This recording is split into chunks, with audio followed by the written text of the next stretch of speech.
Hola Iglesia, bienvenidos a la grabación de hoy domingo 16 de abril de 2023. Vamos a darle gracias al Señor para que sea guiándonos en esta reflexión, en este repaso de esta reflexión. Amado Señor, te exaltamos solo a ti y te clamamos que seas tú hablándonos a través de esta palabra del día de hoy.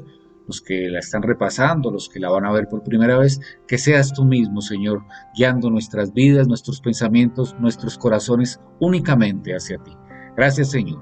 En el nombre de Cristo Jesús. Amén. Vamos entonces a ver esta grabación. Estuve como tratando de pensar en algo y me encontré este aparatico. ¿Alguien sabe qué es este aparatico? Un satélite. Pues no es cualquier satélite. Se llama el GOES-R. ¿Y para qué nos sirve saber eso? Pues es el satélite más moderno que hay en este momento. Es, lo mejor dicho, la más alta tecnología, la ingeniería al máximo que hay en este momento en el mundo. Si alguien viniera y nos dijera, le dijera a Lili o a Dianita, por favor construya un satélite así, o me dijera a mí, ¿cuál sería la respuesta? No puedo, es imposible. Diríamos, bueno, si quiere yo le hago un dibujo, ¿no? De pronto. Y bueno, listo, hágame el dibujo. Y ustedes me darían a hacer el dibujo. Pero ¿qué pasaría cuando llega un ingeniero de los que diseñó este aparato y viera nuestro dibujo? Seguramente diría, no, su dibujo muy parecido, pero si, no sé, bueno, si este huequito que hay ahí, donde usted lo puso estuviera ahí, no funcionaría el satélite porque tiene que estar tantos centímetros más hacia la izquierda, bueno, etcétera, etcétera.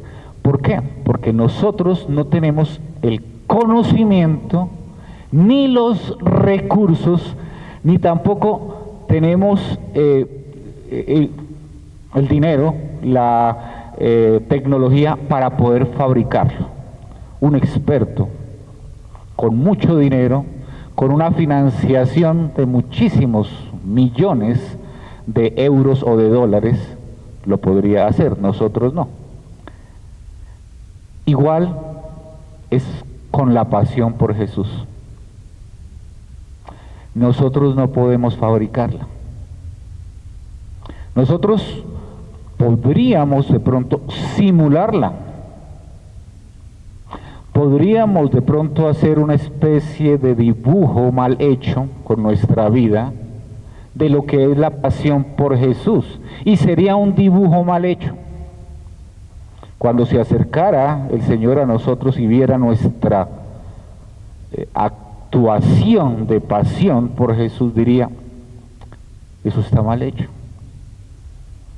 Parece pasión, se asemeja a la pasión, es un buen dibujo, pero no es pasión por Jesús. ¿Cuál es el problema de esto? Que podemos nosotros terminar autoengañándonos, creyendo que estamos apasionados por Jesús, cuando realmente no es así. Cuando realmente es una simulación que nos han enseñado o que hemos visto o que hemos aprendido de lo que es estar apasionados por Jesús. La verdadera pasión espiritual, o mejor, la verdadera pasión por Jesús es un asunto espiritual que solo sucede cuando estamos realmente llenos de Dios. Si no es así, si no estamos llenos de Dios, no va a existir una pasión espiritual. Y eso es lo que vamos a comenzar a hablar a través de las próximas semanas. Vamos a comenzar a revisar en la palabra de Dios ¿qué es la pasión por Jesús? Vamos a comenzar a revisar en la palabra de Dios qué es esto que tratamos de simbolizar con este bombillito que nos recuerda fuego. ¿Qué es? Pero solamente viendo ejemplos, solamente viendo personas en la palabra de Dios apasionadas y revisando nuestra propia vida, vamos a saber si somos apasionados por Jesús o solamente estamos simulando una pasión por Jesús. Por eso debemos comenzar a profundizar en nuestro acercamiento al Señor, en nuestro acercamiento a la palabra y en la guía del Espíritu Santo para nuestra vida, porque solamente el Evangelio, siendo real en nosotros, va a producir pasión. Mientras para nosotros el Evangelio sea un concepto, mientras para nosotros el Evangelio sea una doctrina, mientras para nosotros el Evangelio sean unas verdades escritas que están muy bonitamente enseñadas en la Biblia, pero el Evangelio no sea realmente mi vida o yo no esté realmente sumergido en el Evangelio, no va a haber pasión en mi existencia. Entonces, vamos a revisar por qué, a pesar que conocemos tanto de la Biblia, a pesar que llevamos a veces muchos años orando, encontrándonos con hermanos en la fe, y aunque sí seamos creyentes, nuestro corazón no explota. Nuestro corazón no está lleno de fuego dentro de nosotros. Porque cuando hablamos de Jesús, hablamos de Él como un personaje histórico, bonito, que hizo cosas maravillosas, que me dio la salvación, pero no hay una pasión por Él.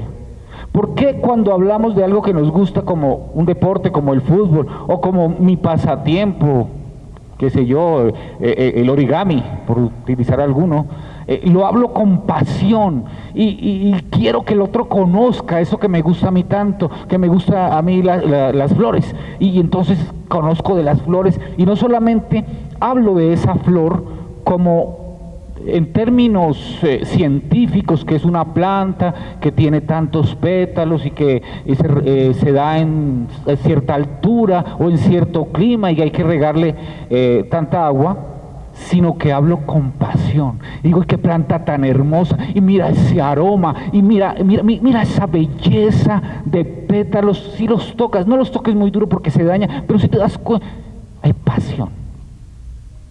Esa es la diferencia entre el científico que habla de la planta y el apasionado por esa planta. Y esa tiene que ser la diferencia en nosotros entre hablar del Jesús de la Biblia, que es real, y el Jesús que es mi pasión, que me llena, que no puedo vivir sin Él, que es mi respirar, que es mi alimento, que es mi agua, que es mi puerta, que es mi buen pastor, que es ese Señor maravilloso que ha comprado mi existencia y lo llena todo para mí.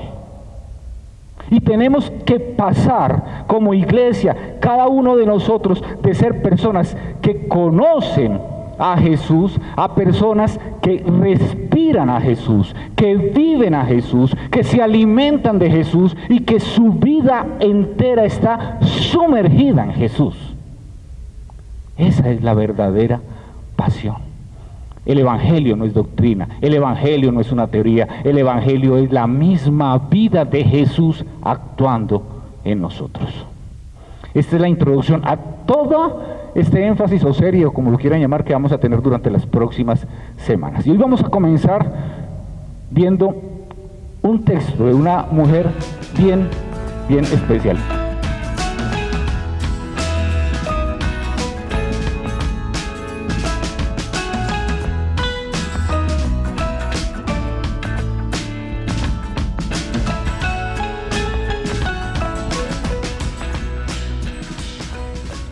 ¿Quiénes habían leído o escuchado este texto? ¿Todos? Bueno, aquí hay unas personas que no, está bien, qué chévere, porque por primera vez se van a acercar a este texto precioso. Entonces, vamos a este texto. Dice Lucas, nos está narrando que uno de los fariseos pidió a Jesús que comiera con él, y entrando él en la casa del fariseo, se sentó a la mesa. Entonces, vemos acá que ¿quién está invitando a Jesús? Un fariseo. Todo parece indicar que esta escena ocurrió un sábado después del tiempo en la sinagoga. Era costumbre que después del servicio sinagogal, las personas o el encargado de la sinagoga invitara a la persona que había compartido, que había predicado ese día. Jesús era reconocido como un maestro que hablaba bonito, y a veces era invitado a las sinagogas porque la gente le gustaba escuchar. En las sinagogas no es como lo hacemos ahora en nuestras iglesias, que solamente algunas personas predican. Sencillamente el encargado, el presidente de la sinagoga, llamaba a diferentes personas, incluso maestros itinerantes, lo invitaba a que ese día compartiera la enseñanza acerca de las escrituras, y después era normal que esa persona lo invitara a almorzar a su casa. Parece ser, la Biblia no lo dice, pero por las costumbres de la época parece ser que este era el caso. Entonces no es que el fariseo realmente estuviera muy contento de llevar a Jesús, y vamos a ver más adelante, como ya lo vimos en el video, el comportamiento o las prácticas de este fariseo, que más adelante nos dice cómo se llama, ¿recuerdan? Simón. Este fariseo Simón no se va a portar muy bien con Jesús, es decir, es hostil realmente su comportamiento hacia él, lo cual nos indica que no es que él estuviera muy agradado en esta invitación que tenía a Jesús. Y dice que se sentó a la mesa. El video que vimos más o menos nos recrea cómo era que se sentaban ellos a la mesa, pero no exactamente, es un poco inexacto, porque vemos a Jesús sí en una mesa bajita, que era la costumbre de esa época, muy bajita, pero lo vemos como sentado en un almohadón. Realmente la costumbre era que en esos almohadones la persona ponía el brazo izquierdo, los pies quedaban hacia afuera y comía con la mano derecha. Y ustedes dicen, ¿y cómo hacía para cortar la carne? Pues no lo hacían. La costumbre era que eran como arepas grandes de pan, de harina, dependiendo del dinero que hubiera en esa casa, era harina de trigo para los ricos o harina de cebada para la mayoría de la gente. Cuando nosotros vemos a Jesús comiendo pan multiplicando los panes, eran panes de cebada de los pobres, no eran los panes de los ricos. Entonces se recostaban y rompían un pedacito de arepita de esta, e iban cogiendo las cositas como si fuera una cuchara y lo llevaban a la boca. Y si era algo para coger, entonces lo cogían con el mismo pedazo de pan, lo trenzaban y lo llevaban a la boca.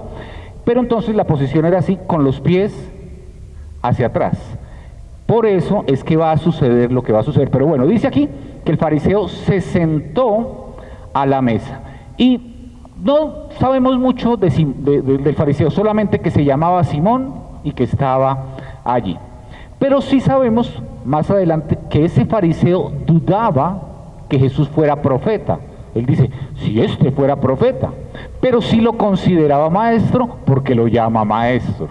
Entonces está como en esa curiosidad de quién es este personaje que lo sigue la gente, que hace milagros, quién es este hombre, y lo tiene en su casa. Vamos al versículo 37. Había en la ciudad una mujer que era, ¿qué? Pecadora. Y cuando se enteró de que Jesús estaba sentado a la mesa en casa del fariseo, trajo un frasco de alabastro con perfume. Bueno, ¿cómo se llamaba esta mujer? No lo dice. Queda ¿Qué dijo su marido? ¿Qué dijo? María Magdalena, gracias, no, pero gracias. Gracias porque puede ser que en la cabeza de muchos haya eso y quería aclararlo y me ayudó. Dicen algunas personas, hay ese, porque la iglesia hace varios siglos atrás empezó a levantarle un chisme a María Magdalena, que María Magdalena era prostituta, que María Magdalena era de dudosa reputación. La Biblia no dice que María Magdalena fuera eso, lo único que dice la Biblia es que María Magdalena tenía 7 demonios y Jesús la liberó de esos 7 demonios. Pero a alguien se le ocurrió que María Magdalena era prostituta y que esta era María Magdalena, y le levantaron ese chisme. Y mire, todos los siglos que hemos llevado con ese chisme no es cierto. O sea que si ustedes les cuentan ese chisme, digan chismosos, eso no es verdad. Eso no es verdad, a mí no me traigan chismes de esa gente porque eso no es cierto. Bueno, entonces no sabemos quién era esta mujer, no sabemos su edad, no sabemos su estatus social, pero sí sabemos que era ¿qué? Pecadora. Pero, ¿y acaso la misma Biblia no nos dice que todos somos pecadores? Entonces, ¿por qué la tildan a ella de pecadora? Porque dentro del concepto judío había unos pecados que eran como más escandalosos, ¿sí? Y uno de ellos era el adulterio. No sabemos si esta mujer era prostituta o era promiscua o era adúltera, pero seguramente tenía que ver con este tipo de pecado el que tenía esta mujer, y por eso era señalada como pecadora, y todos sabían porque el chisme había corrido, esa mujer es pecadora, esa mujer, y claro, cuando la veían, esa es la pecadora, esa es la pecadora, decían. Sabemos cómo es la cosa, ¿cierto? Tal vez lo hemos hecho. ¿Qué pasa con esta mujer? Se entera que Jesús ha sido invitado a la casa del fariseo, y llega a la casa del fariseo, y si nosotros no entendemos lo que está sucediendo, cómo eran las costumbres de la época, no vamos a entender, pero cómo esta mujer, una mujer pecadora, una mujer rechazada, una mujer que nadie iba a tocar, porque el que tocara a un pecador, el que tocara a un leproso, el que tocara a un muerto, el que tocara a un animal que no era aprobado por la ley, era considerado como inmundo o impuro, exactamente. ¿Cómo una mujer inmunda, una mujer reconocida como pecadora, puede entrar y puede llegar hasta la misma mesa de un fariseo? Porque es que los fariseos, la palabra fariseo quiere decir separatista. Ellos se separaban de los pecadores, ellos se separaban de toda esa plebe que no practica la ley y las costumbres y las tradiciones de los ancianos como ellos, y ellos se consideraban más santos y mejores que los demás. ¿Recuerdan la oración del fariseo, de la parábola de Jesús entre el fariseo y el pecador, que dice, gracias Señor? Estaba orando a sí mismo, ¿no? Gracias Señor, pero se estaba diciendo a él mismo, porque no soy como el resto de la gente, no soy como el resto de los mortales, soy un súper santo, Señor. Y hoy no vamos a hablar de eso, pero ese era el concepto que se tenía los fariseos de ellos mismos, que eran mejores, más santos que los demás, eran separados de los demás. ¿Cómo una mujer pecadora reconocida puede llegar hasta los pies de Jesús? El video que vimos no nos ayuda mucho, traté de encontrar uno mejor, pero no es tan así como aparece. Las casas en ese entonces estaban rodeando un patio central. Cuando había una comida con alguien importante, con alguien que la gente quería escuchar, se hacía la comida en ese lugar y había entrada libre. Primero para los que vivían en esas casas que tenían ese patio central, pero también para cualquier persona que quisiera escuchar a ese maestro, a ese invitado, a esa persona que era popular. Jesús era popular. Puede que el fariseo no estuviera muy seguro quién era él, puede que el fariseo no le cayera muy bien a Jesús, pero era un personaje popular, invitado a su casa, y por las costumbres de la época, pues lo ponían en ese sitio para que pudieran escuchar la conversación. Era como una tertulia, vamos a escuchar qué hablan ellos. Por eso Jesús está allí comiendo y entra y puede tener acceso directo hasta Jesús. Si hubiera sucedido como en el video que vimos, no la hubieran dejado entrar. No, era imposible que una mujer reconocida pecadora, si hubiera unas personas en la entrada, hubiera podido llegar hasta los pies de Jesús. Solamente porque había entrada libre, ella hubiera podido hacer esto. Pero ¿qué hace esta mujer? Dice que cuando se enteró que Jesús estaba sentado a la mesa en casa del fariseo, trajo un frasco ¿de qué? De alabastro. ¿Con perfume de qué? ¿De cuál? No lo sabemos. El de nardo es el de María. Aquí sabemos que era un perfume. Esta mujer llega con un frasco de alabastro. ¿Alabastro qué es? Es una piedra finísima, una piedra... Yo apunté por acá, vamos a ver si tengo... una piedra de alabastro, una piedra fina, creo que una piedra caliza muy fina, que era tallada de tal manera que se formara un frasco, hacían la tapita, lo ponían y lo sellaban esa tapa para que el perfume, que era un perfume aceitoso, no se escapara, el olor no se escapara, porque era muy costoso. Si el recipiente era costoso, imagínense el contenido, imagínense lo que había dentro de ese frasco. Entonces esta mujer llega con el frasco de alabastro con perfume, y dice el versículo 38, y poniéndose detrás de él a sus pies, llorando, comenzó a regar sus pies con lágrimas y los secaba con los cabellos de su cabeza, besaba sus pies y los ungía con el perfume. ¿Cómo podía estar detrás de Jesús? Pues porque no estaba sentado, porque no estaba allí. O sea, ¿cómo accedió a los... Me hago mejor la pregunta. ¿Cómo podía estar detrás de Jesús y al mismo tiempo acceder a sus pies? Por la posición en que estaba Jesús. Si estuviera sentado, o estaba detrás o estaba a los pies. No podía estar en las dos posiciones. Como Jesús está recostado, está detrás y al mismo tiempo está a los pies de Jesús. ¿Por qué? Pues porque los pies, además, era la parte de más fácil acceso. Era lo primero con lo que se encontraba esta mujer de Jesús. E inmediatamente se lanza a los pies de Jesús. Y aunque ustedes se dan cuenta que, ¿qué dice la mujer en este relato? Nada. Ella no dice nada, pero lo dice todo. Ella actúa, ella obra, ella deja que su corazón sea el que la mueva para acercarse a Jesús. Y ella llega allí y comienza a llorar.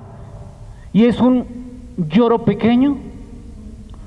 Es un torrente de lágrimas. ¿Por qué sabemos que es un torrente de lágrimas? Pues eran tantas las lágrimas que puede bañar los pies de Jesús con sus lágrimas. Esto es impresionante. Es ver a esta mujer absolutamente puesta allí. Dice que alguien decía que las lágrimas es la sangre del corazón. Cuando una persona llora es porque está brotando desde el mismo corazón algo que se expresa por las lágrimas. Eso se llama pasión.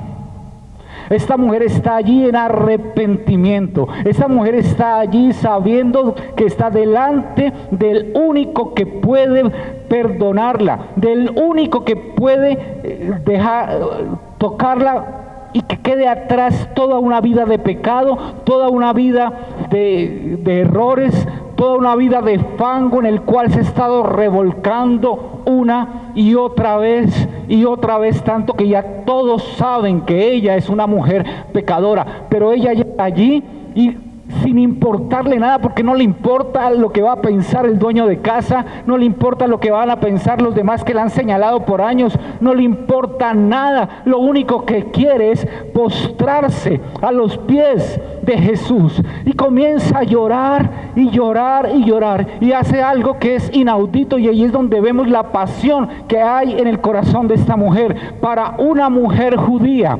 soltarse el cabello delante en público, y más delante de hombres que no fueran su propia familia, era algo tachado de una mujer de lo peor.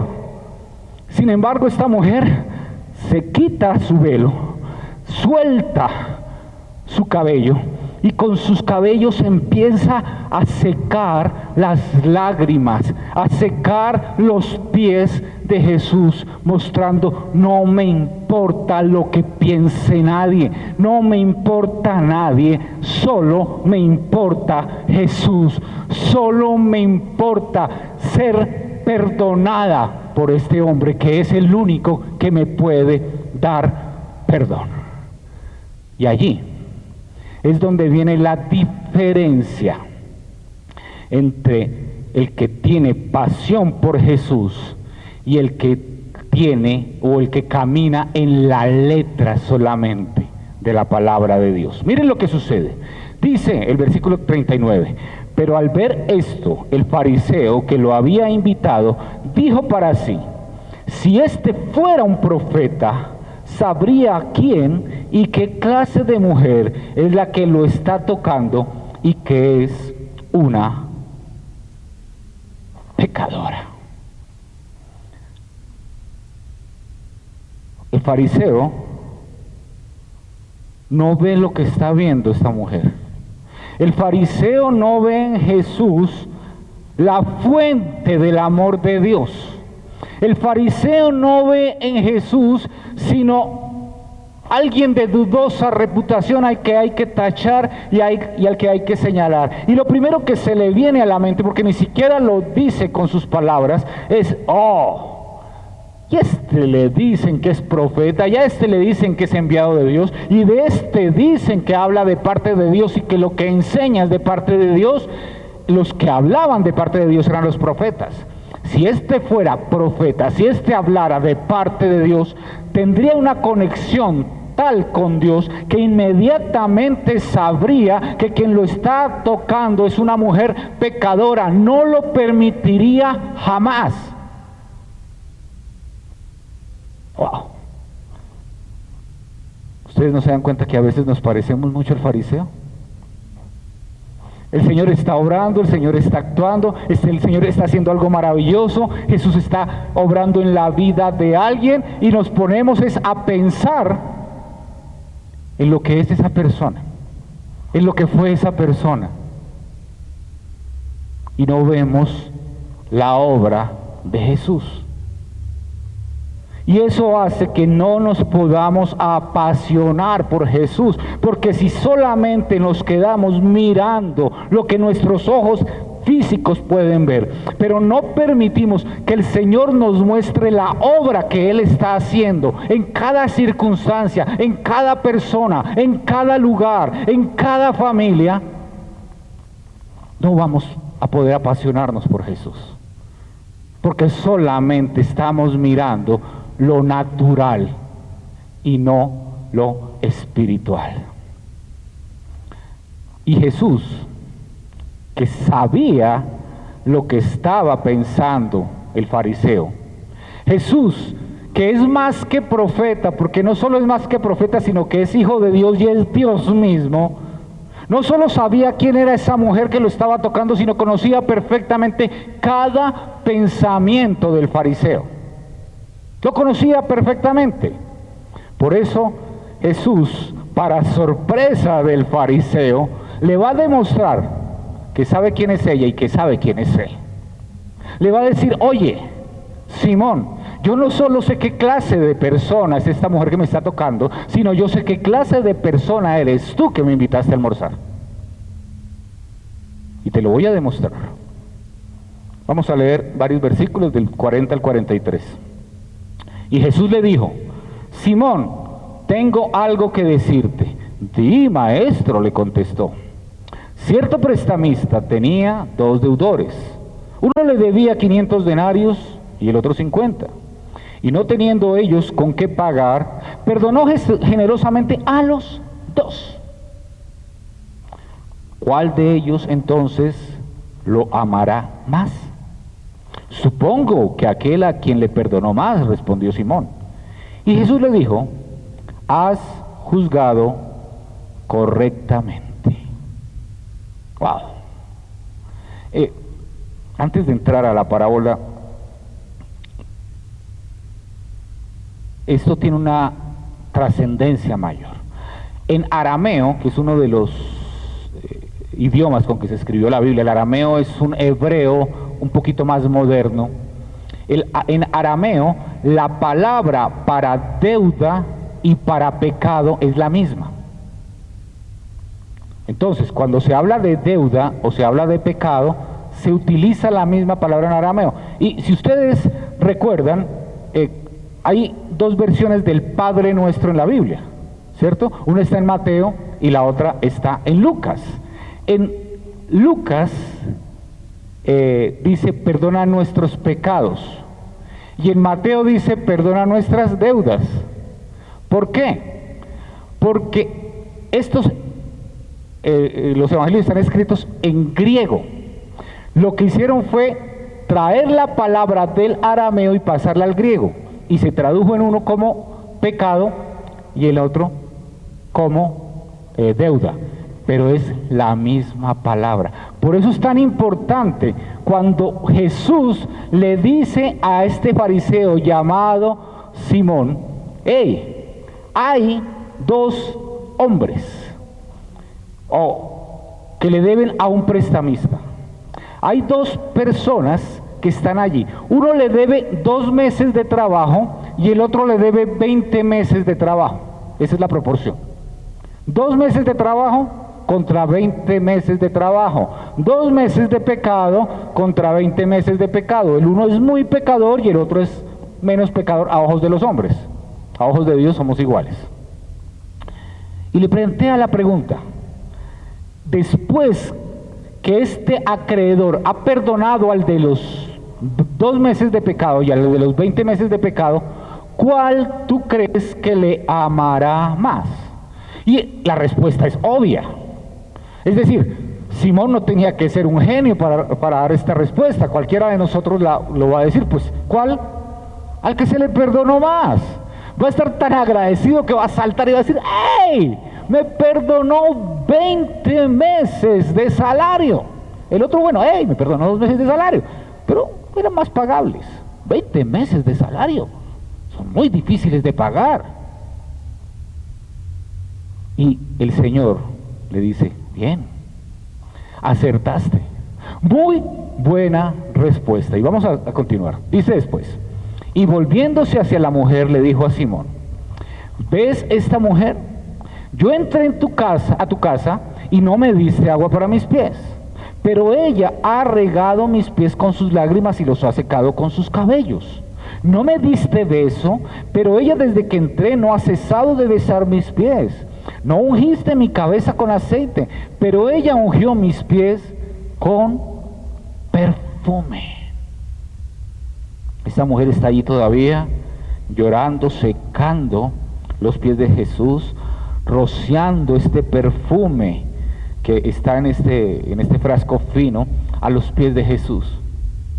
Está allí todavía conmocionada, sigue llorando mientras se desarrolla esta conversación, mientras el fariseo está señalando este acto indecente, indecoroso que está ocurriendo en su mesa, mientras Jesús está narrando la parábola, y es allí cuando le dice, hey, ahora tú fariseo, tú revísate, tú ves a esta mujer que está aquí a mis pies.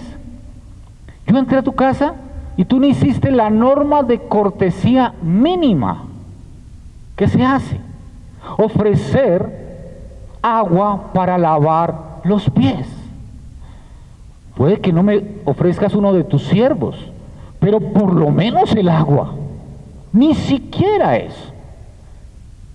Era una norma tan básica y tan sencilla como cuando nosotros recibimos un invitado y le decimos, buenas tardes, bienvenido, qué bueno que esté con nosotros, siéntese. ¿Le provoca un tintico o una aromática? Es como lo mínimo que uno hace con una persona, y más una persona importante. Una persona importante uno ya va un poco más allá. Pero eso es lo mínimo que uno hace. Eso era lo que ni siquiera hiciste lo mínimo. Pero ella fue mucho más allá. No solamente no me ofreció agua, sino que me regó mis pies ella misma como una esclava sumisa. Lavó mis pies con sus lágrimas.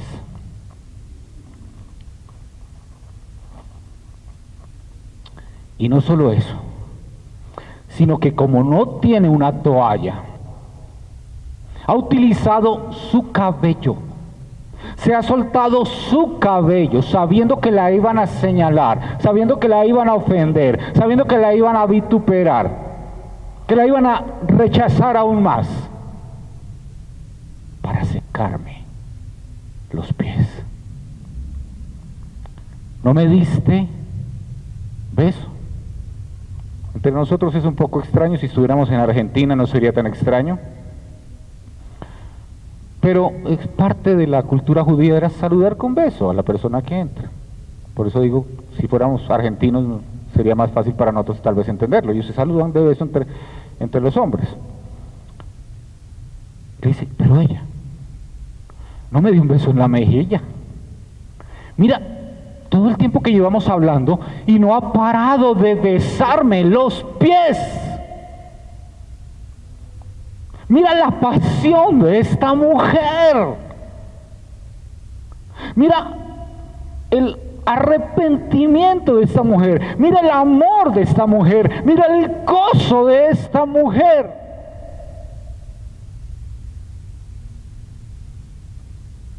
¿No ungiste mi cabeza con aceite? Era una costumbre también básica. Podía ser como el cafecito, el tintico, la aromática. Era regar unas goticas de aceite perfumado sobre la cabeza de la persona que entraba. Mira, no hiciste eso. Pero ella se ha sobrepasado en todo. Ha ungido mis pies con un perfume muy costoso. No con el perfume de la visita, sino con el perfume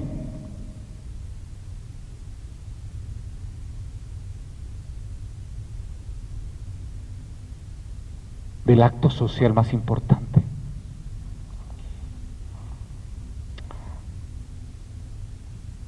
¿Qué hizo esta mujer? Esta mujer está allí en la casa de un hombre llamado Simón el Fariseo. Simón el Fariseo ha invitado a Jesús como un acto protocolario.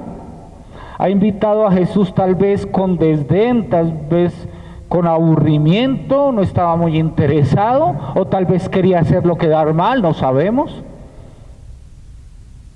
Pero esta mujer no está con Jesús por ningún acto protocolario. Esta mujer no está con Jesús por ningún acto religioso. Esta mujer no está con Jesús porque alguien le dijo que fuera y buscara a Jesús. Esta mujer no está con Jesús porque le pareció un buen programa estar esta mañana con Jesús. Esta mujer está con Jesús postrada y rindiendo todo su ser delante de Él, ofrendando sus lágrimas, como les decía hace un rato, la sangre de su corazón a Jesús. Esta mujer no pone una toalla, pone la corona de su cabeza, y las mujeres que cuidan tanto su cabello saben lo importante que es para una mujer su cabello, y está poniendo su cabello, la corona de su cabeza, a los pies de Jesús. Está allí. Y no le está dando cualquier beso hipócrita que le hubiera podido dar el fariseo, o un beso real, honesto, de bienvenida al amigo. No, está besándolo desde lo más profundo de su ser, en sumisión, en devoción. Eso es lo que está haciendo esa mujer. Y no le importa cuánto valga ese perfume, porque no está entregando solo un perfume, está entregando toda su vida, todo su corazón, todo su ser. a los pies de Jesús. Por eso termina diciendo Jesús allí: por lo cual te digo, versículo 47, que sus pecados, que son muchos, han sido perdonados, porque amó mucho, pero a quien poco se le perdona, poco ama. Entonces Jesús le dijo a la mujer: tus pecados han sido perdonados. ¿Cuál pecado le perdonó?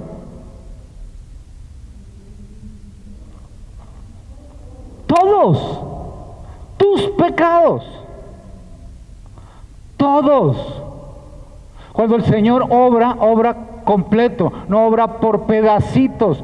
Tus pecados han sido perdonados todos, todos. Cuando dice esta frase, estalla en la cabeza del fariseo la doctrina. Dice: ¿cómo? Estalla en la cabeza de las demás personas que están allí, judíos, amigos del fariseo. ¿Y cómo? ¿Cómo así? ¿Cómo así? Tus pecados han sido perdonados. Y esa es la manifestación que tiene esta mujer, ese arrepentimiento, ese estar allí amando al Señor, es consecuencia de ese perdón. Ha sido perdonada, llega un arrepentimiento, está perdonada. Esa es la sumisión. Ella se veía a sí misma una pecadora necesitada de Jesús. Ella estaba cumpliendo con lo único que necesitamos para acceder al reino de los cielos. Eso está en Mateo capítulo 5 versículo 3. Bienaventurados los pobres en espíritu, pues de ellos es el reino de los cielos. Bienaventurados, ¿quiénes? En espíritu, pobres en espíritu. ¿Qué es pobre?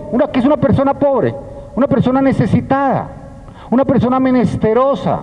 Un pobre en espíritu es una persona que sabe que espiritualmente necesita de Dios, está muerta sin Dios, es un indigente sin Dios. Y esta mujer a los pies de Jesús está diciendo: yo soy una indigente, yo soy una menesterosa, yo soy una necesitada de tu perdón. Bienaventurada, bienaventurada eres, y de ti es el reino de los cielos. Vamos a terminar con los últimos dos versículos. Los que estaban sentados a la mesa con él comenzaron a decir entre sí: ¿quién es este que hasta perdona pecados? Pero Jesús dijo a la mujer: tu fe te ha salvado, vete en paz. ¿Quién es este? ¿Cómo se le ocurre? ¿Qué le pasa? Jesús ni siquiera tiene en cuenta sus palabras, porque Jesús vino a salvar al que se había perdido. Jesús vino a salvar al que verdaderamente está arrepentido. Jesús vino a salvar a aquel que lo busca con ansia y le dice: Señor, he visto en tu palabra que soy una persona pecadora, condenada, soy un menesteroso de ti, soy un pobre de espíritu, te necesito. Y es allí cuando el Señor te dice: hey, bienaventurado porque eres pobre de espíritu y de ti es el reino de los cielos, te perdono, puedes ir en paz. Y eso es lo que crea una gran pasión en nuestras vidas. Eso es lo que nos hace personas apasionadas, y que, esto es simple símil, hace que arda nuestro ser, nuestro corazón, todo lo que somos. Si no nos consideramos pecadores, necesitados de Dios, necesitados del perdón de Dios, no podemos ser apasionados por Jesús. Tenemos que ser como esta mujer. Solo así podremos ser personas apasionadas por Jesús. Vamos a orar. Vamos a clamarle al Señor que Él nos haga personas realmente apasionadas por Él. Una iglesia realmente apasionada por Él.